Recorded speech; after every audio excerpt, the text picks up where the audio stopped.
2019년도 정부 전체의 총 예산은 경제 활력과 일자리, 사회 안전망, 삶의 질, 그리고 생활 안심 더하기에 중점을 두고 올해보다 9.7% 인상된 470조 5천억 원으로 편성이 되었습니다. 저희 보건복지부도 금년보다 약 9조 2천억 원이 증액된 72조 3,758억 원의 예산을 반영하였습니다. 이는 정부 전체 총 지출의 15.4%의 수준입니다. 저희가 정부 전체 지출에서 15%를 넘긴 것이 이번 19년도 예산이 처음일 것으로 생각이 됩니다.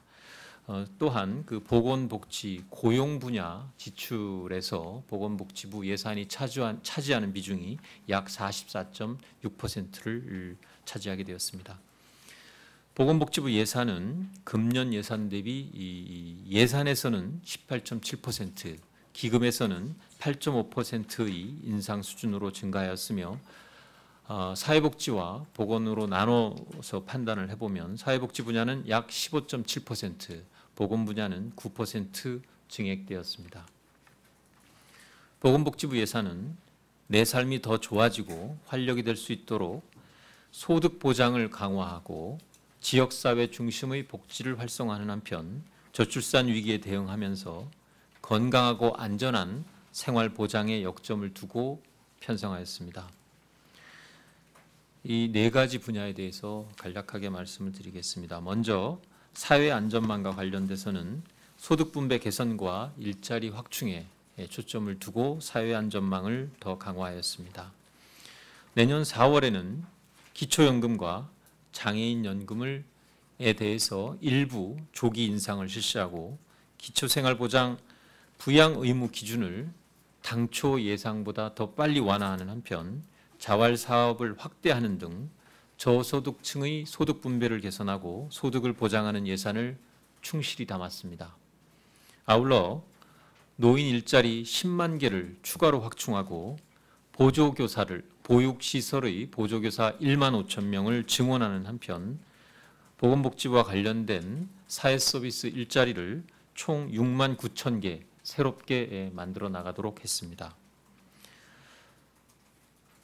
지역사회 중심의 복지 서비스를 구현하고 사회적인 가치 투자에도 더 많은 노력을 기울이고자 합니다.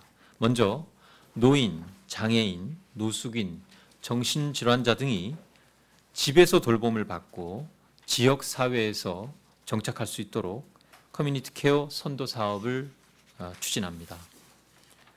또한 자살 예방과 생명윤리 등 인권과 사회적 가치 투자를 강화하는 한편 사회적으로 보호가 종료되는 아동에 대해서도 월 30만 원의 자립수당과 주거를 지원하고 거리의 노숙인 자활 참여 등 취약계층 사각지도 해소에도 더 많은 주안점을 두었습니다.